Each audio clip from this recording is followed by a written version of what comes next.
because I couldn't get out of feeling like I was living in perpetual January all the time. It just was a misery. And then my body did me a favor 3 years ago and decided to start reacting to all of this terrible food I was eating, which was just the standard American diet. Hillary, how did you find carnivore? Ooh, that's a good question. Okay, so the quick and easy answer would be in my late 50s, I found I was dealing with IBS, but that's not really how I came to carnivore. How I believe that I came to carnivore is that I am a woman living in the United States of America who was born in the mid 1960s, raised through the 1970s.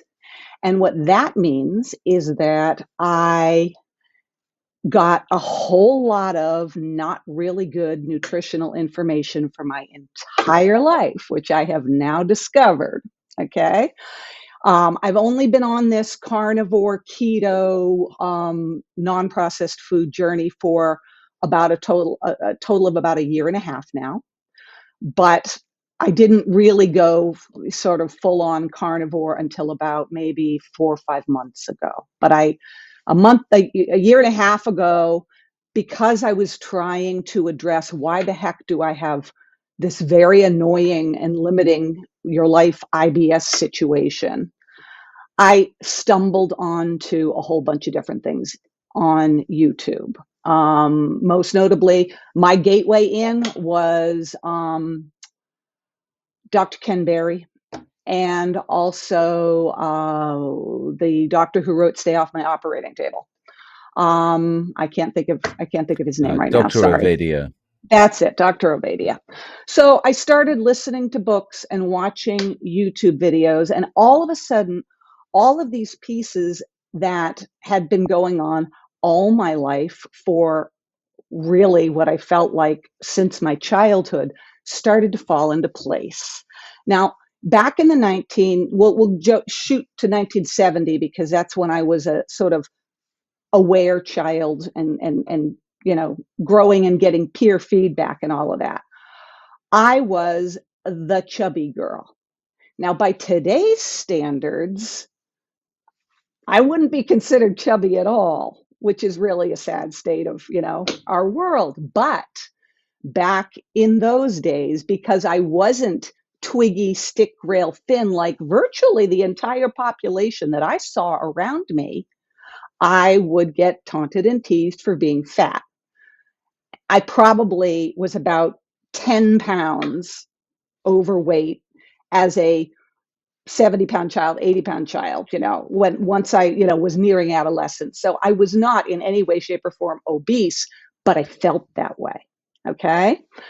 Being in the 1970s, I, like so many other kids growing up then, had a mom that was going back into the workforce, and all of the processed and convenience, still feed your family a good meal every night foods started to come into vogue. And at the same time, we were all being told, don't eat any meat, cut back on your eggs, don't have any saturated fat. And lo and behold, a diet of my entire childhood through adolescence and early adulthood, but I got married when I was 20, so I actually 22, so quite early. My entire memory of before I got married was all about trying to starve myself into being thin, always being hungry, even when I wasn't limiting what I was eating, because I was eating a diet full of grains and fruits and vegetables and salads. And when I couldn't take it anymore, I would treat myself with processed food. Okay. So the only things that I wasn't eating back then, because my mom was trying to do all the right things, that what everybody was, we were all being told by the medical establishment And now I know big food establishment and the government and pharma coming in too. What we were being told was eat a starvation rabbit diet as long as you can possibly stand it. Don't think about the fact that you're all depressed, have no energy, have anxiety, never feeling good, because we've got some pharmaceuticals we can help you out with that. Okay. My entire childhood and adolescence was a series of don't eat fat, just have enough protein, eat vegetables, eat fake fats. I mean, we were all over all of the vegetable oils. Yeah, they're really vegetables. No, they're not. But the vegetable oils and the can't believe it's not butter products and the fake fats. But when I was a kid, like if we went out for like a hamburger meal at McDonald's, I always took the buns off. I always just wanted the hamburger patty. It's so weird. And my whole family used to just laugh at me and like, what is wrong with you? Eat the bread, you know? And I was like, I don't like that. It's gross. However, I still did learn to like very much um, serious breads, baguettes, pastas, homemade stuff. You know, I really grew to love carbohydrates more so than I think many people. I was never had a huge sweet tooth, but I always wanted what I call now butter delivery devices. So anything that I could put real butter on, I wanted to eat. Anyway, okay, fast forward to uh, you know, in my 20s and my 30s, married, still married to the same man 40 years later, 5 adult sons. So I was having children, battling the baby weight, getting rid of it, having another one, battling the baby weight, getting rid of it. We were busy. We were both working. I got to tell you, I really struggle with the fact that we do what we think we know is right. I fed my kids the standard American crap low fat diet too. And they're all adults now in their 20s and 30s. And I know that things are changing. And I dearly hope, even though they laugh at me now with all my meat, because I haven't been able to convince them, but but I suffer from guilt of having fallen into the same trap that everybody else did, believing what the big DA, organizations and government bodies and medical associations were all saying. Okay, so fast forward into my 40s. I had always suffered with anxiety. Everyone in my family, and I now know it's not really about genetics, it's really about the food environment we were all living in. Everybody in my family had anxiety. Everybody in my family went depression up and down through all of our lives. We all thought, oh, we just have to deal with it. Some, medical drug intervention to try to help all of those things.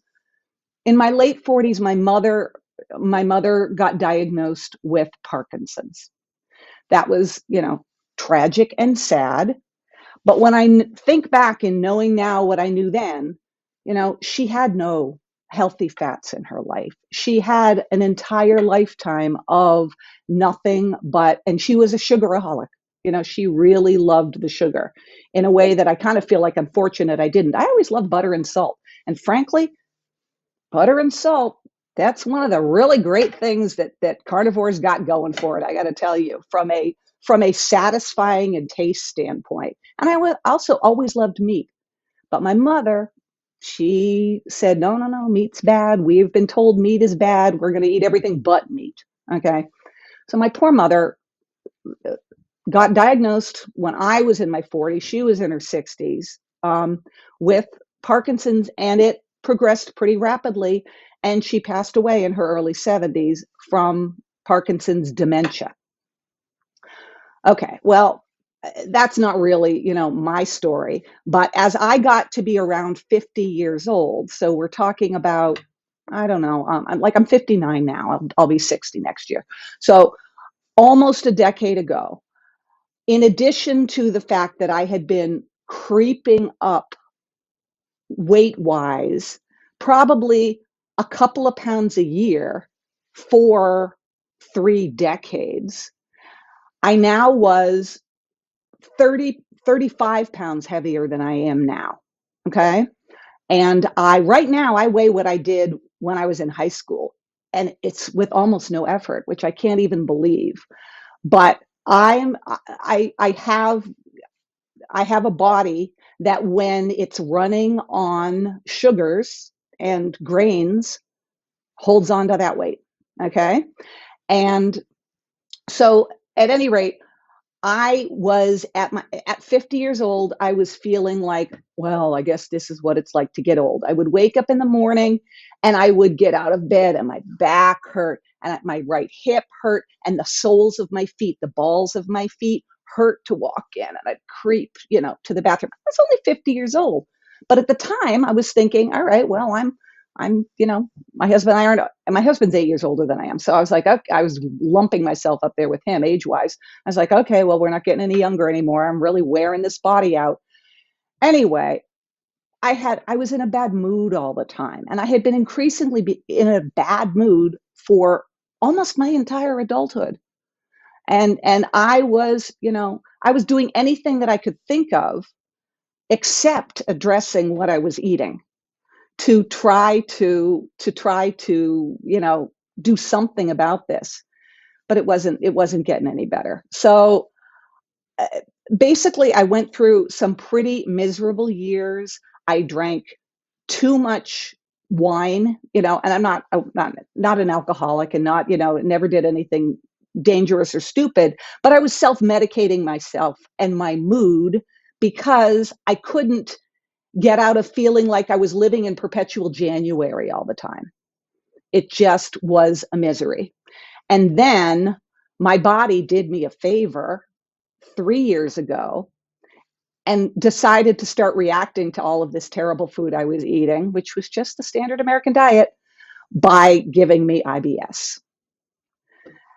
Then not only was I in a bad mood and miserable, but it was starting to affect some of the things that I could do with my clients. I'm a very active person. I'm a professional dog trainer. So I go out and work with people. I bring dogs here and I work with them full time. And I'm walking dogs all the time. I was very, very busy and I always have worked out. I mean, I always got tons of exercise, but yet I couldn't keep the weight creep off.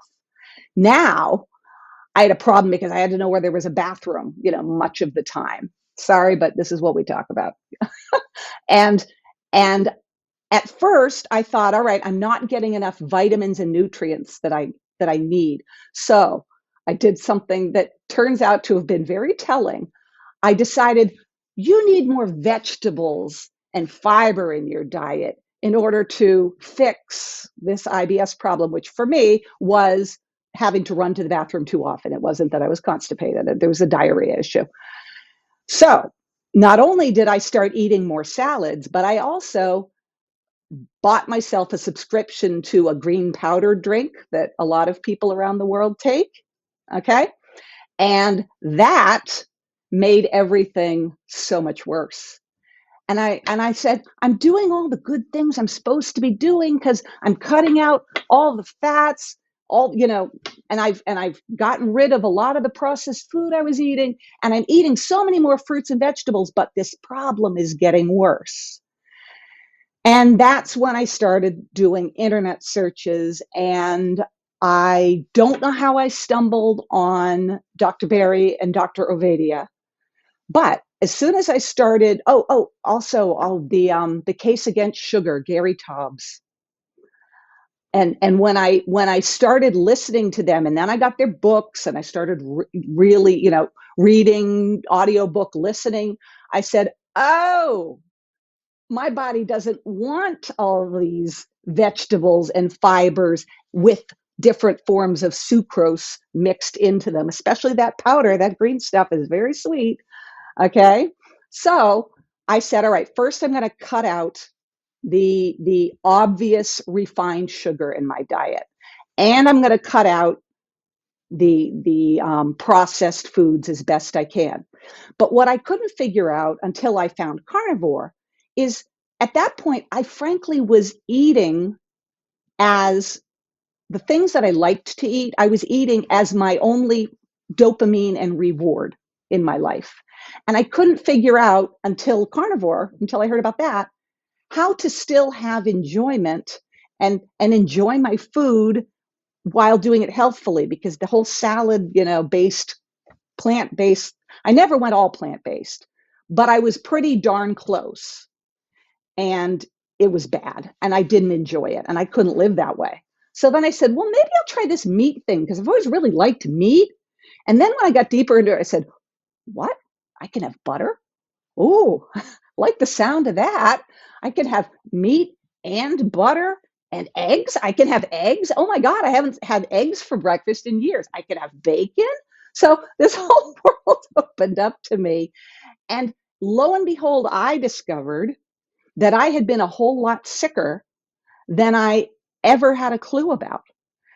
You have people on all the time who go through the list of anxiety and depression and poor sleep and aches and pains, joint issues, arthritis. I had high blood pressure. I was on 4 medications.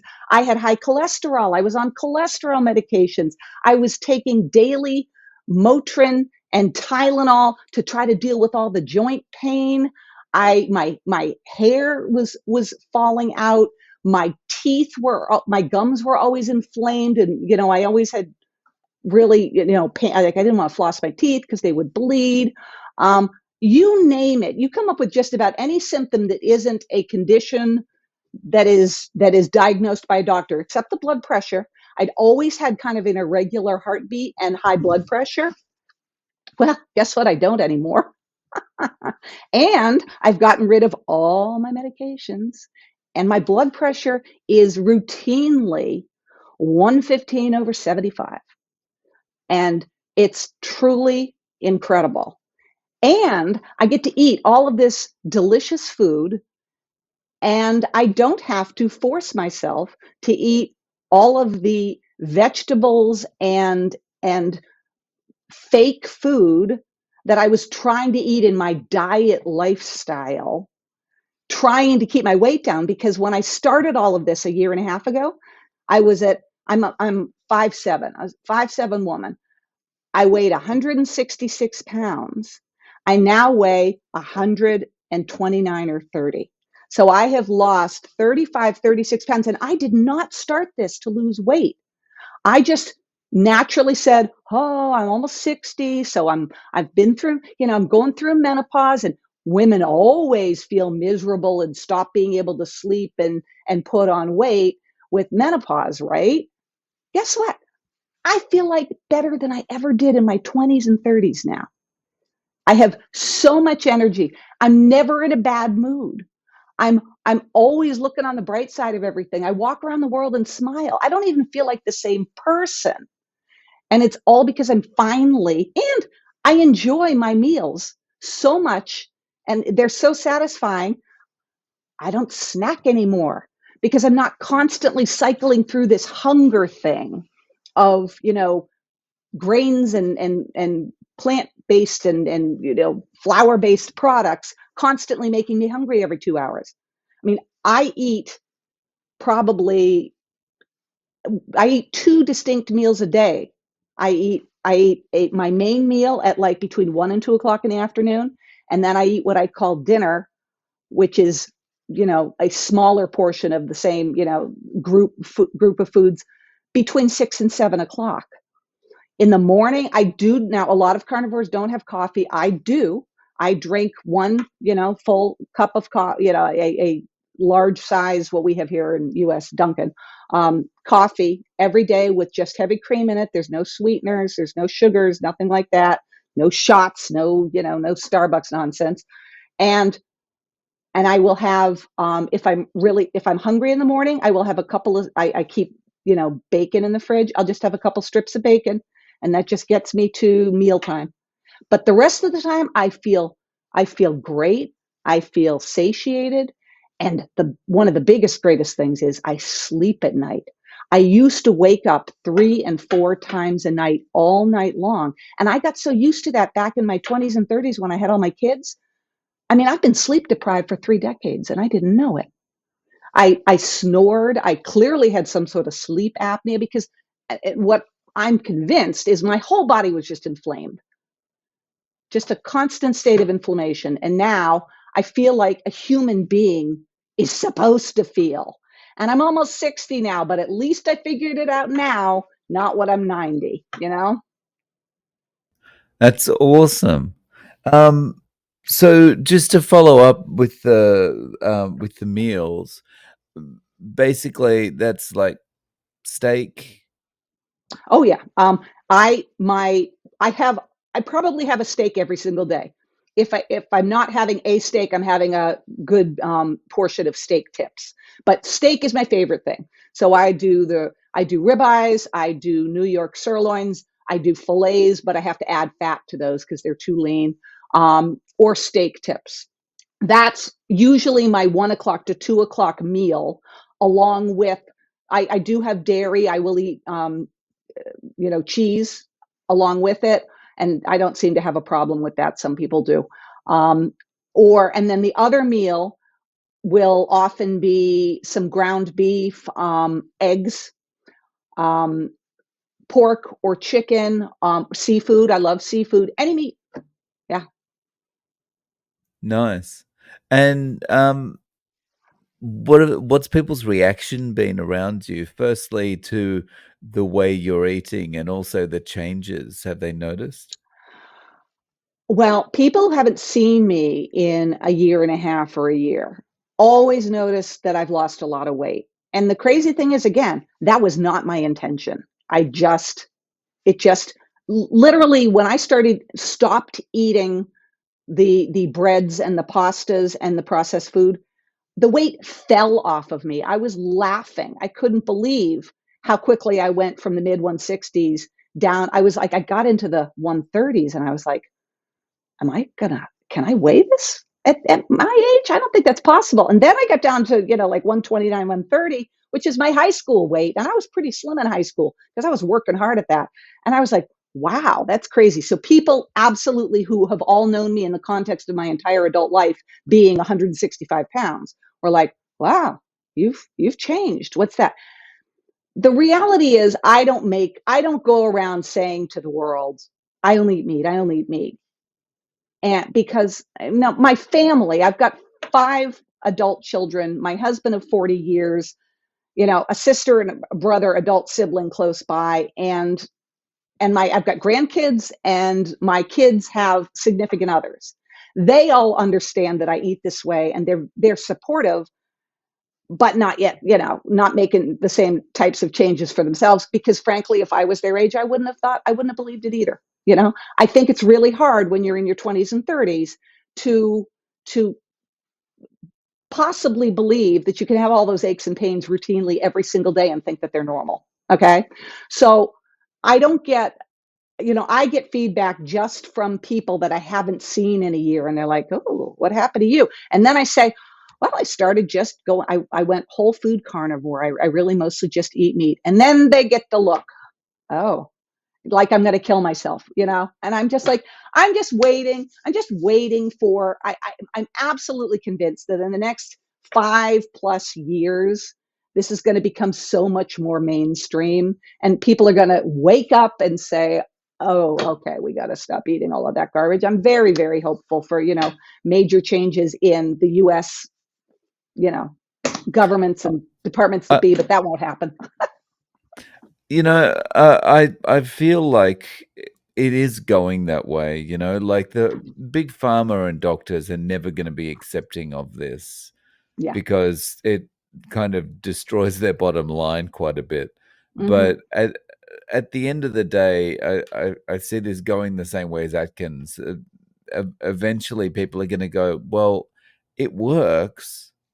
And no one's died from Right. this, like, Right. there's no morgue putting out this statement. He would have been fine if he'd only just eaten, grains, um, Right. Right. you know? Yeah, and I look at the whole controversy over the obesity drugs, and I just I wish there was a way to show people how easy just getting off the carbs and how satisfying all of the meat, eggs, and if you could tolerate it, cheese life is. Because I can't imagine injecting myself regularly and feeling as good and happy and not worried at all about it as I am now. And I just feel like having big, I mean, I wasn't taking a drug that I had to inject myself with, but I was taking 4 blood pressure medications and a statin and over the counter pain relievers. And throughout the years that I, was trying to battle the mood and the anxiety and the depression, some heavy duty drugs there, none of which I have taken in a long time either. I always was uneasy about the pharmaceuticals that I was putting into my body, and I just don't have that feeling about feeding myself the way that human beings have been feeding themselves for longer than we have recorded history. Yeah, and you've hit on this kind of key point that I always come back to is like you don't know, and actually you mentioned it before, you don't know how good it feels until you actually do it. Yeah, And yeah, that's kind of the evidence that anyone ever needs. Like the only evidence you ever need, right, yeah, is that your yeah. body just responds so well to it, right? So it's like, Hmm. well, there's something to this, like now I realize why all the other species out there I never like they're not always going to the fridge, Right, they're not right. always looking around, what can I eat next? What can I eat next? Because they're eating their species appropriate diet. And when Yes. I eat my species appropriate diet, I also don't behave that way. Hmm. Yeah, exactly. And I think I mentioned at the beginning of this that I'm a dog trainer, and I have 3 dogs of my own. And one of the things that a lot of my clients talk to me about is what they should be feeding their dogs. And 5 years ago, I was feeding my dogs the standard dog American diet, which was processed kibble. And my dogs that were very active, very healthy, not couch potatoes, one of them almost died at age 8 because of autoimmune issues. And through that through that struggle that we had with her, I got all of my dogs onto a species appropriate diet, which is mostly meat and virtually no carbohydrate and just a little bit of other things, other whole, bone meal and minerals and all the stuff that they need. They run around. My dogs are 8, 9, and 10 years old, and they run around and chase, our client dogs, like my own dogs who are that old, are puppies. They have energy beyond belief. And it didn't happen for them until I got the carbohydrates out of their diet too. Wow, that's awesome. Yeah. Um, so have you been back to your doctor at all? And have you had any feedback from your doctor? Well, my doctor is a cardiologist, and he is on board with me getting was on board with me getting off of the blood pressure drugs and you know, he was never a huge fan of the whole statin thing anyway. So, he and I went back and forth about whether I was going to take that.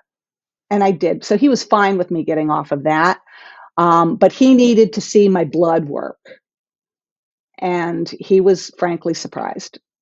I mean, my blood work had never been terrible, had never been bad before, and I had never had an A1C that was pre-diabetic, but I was darn close. And everything is better now. Everything. Yeah. And the really great thing about the world that we live in now is that we can order our own blood work. We can, do this for a period of time, monitor ourselves through our own blood work, and then take that blood work in and talk to our doctor and say, yeah, no, I'm not killing myself. And And oftentimes we know more about a lot of the things in the blood work than the doctor we're talking to, right? Absolutely, which makes them crazy because they don't want to hear, that you've found all this out on the University of YouTube. No. Right.